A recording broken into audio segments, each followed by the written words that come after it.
अस्सलाम वालेकुम मुअज़्ज़िज़ नाज़रीन, इफ्तिखार अहमद डिजिटल किसान क्लिनिक ज़िला लिया से आपसे मुखातिब है। और जो आज हम बात करेंगे वो भिंडी के हवाले से करेंगे कि भिंडी के जो काश्तकारान हैं वो इस बदलते हुए मौसम में जो है वो अब क्या करें। सबसे पहले आपने जो है भिंडी के कद को रोकना है और उसके बाद आपने जो है वो फर्टिलाइज़र डालना है। अपने रकबे की नीयत को देखते हुए आप जो है इसको ज़रूर फास्फोरस जो है वो खाद वो डालें। वो आप डीएपी से भी ले सकते हैं और आप नाइट्रोफास से भी ले सकते हैं। ठीक हो गया।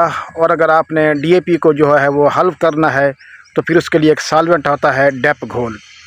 एक पुड़िया जो है वो आपने ले लेनी है, उसमें एक बोरी जो है वो आसानी के साथ हल हो जाती है, क्योंकि अभी जो है वो रेट बढ़ेंगे ईद के कुछ अर्सा बाद।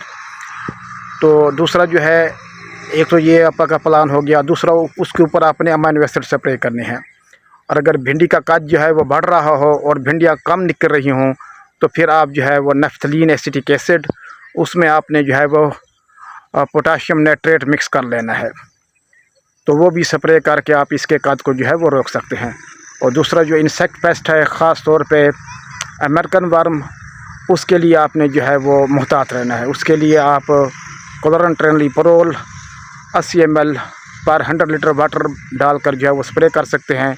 और दूसरा एमामेक्टिन बेंजोएट, वो भी आप कर सकते हैं 400 ml पर 100 लीटर वाटर में।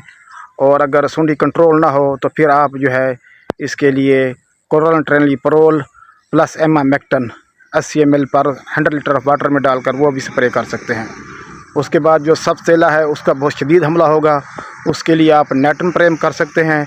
और उसके बाद जो है फिर डाइनोटिफ्रान जो है आपने वो 100 ग्राम पर 100 लीटर वाटर डाल के करना है। और उसके साथ जो है वो कोई बायोस्टिमुलेंट या अमीनो एसिड या एनपीके वो ऐड कर लेना है, तो इंशाल्लाह एक भरपूर पैदावार जो है वो हासिल होगी। एक आपने जो है वो न्यूट्रिएंट का ख्याल करना है कि इजाफी कद को जो है वो बढ़ने से रोकना है। तीसरा जो है आप उसकी बीमारियां और इंसेक्ट पेस्ट को कंट्रोल करना है। और इरीगेशन जो है आपने देख के लगानी है, क्योंकि बारिशें जो हैं वो हो चुकी हैं, फ़िज़ा में नमी जो है वो बढ़ चुकी है। अब पौधे जो हैं वो ग्रोथ करेंगे। बहुत शुक्रिया, वस्सलाम, अल्लाह हाफ़िज़।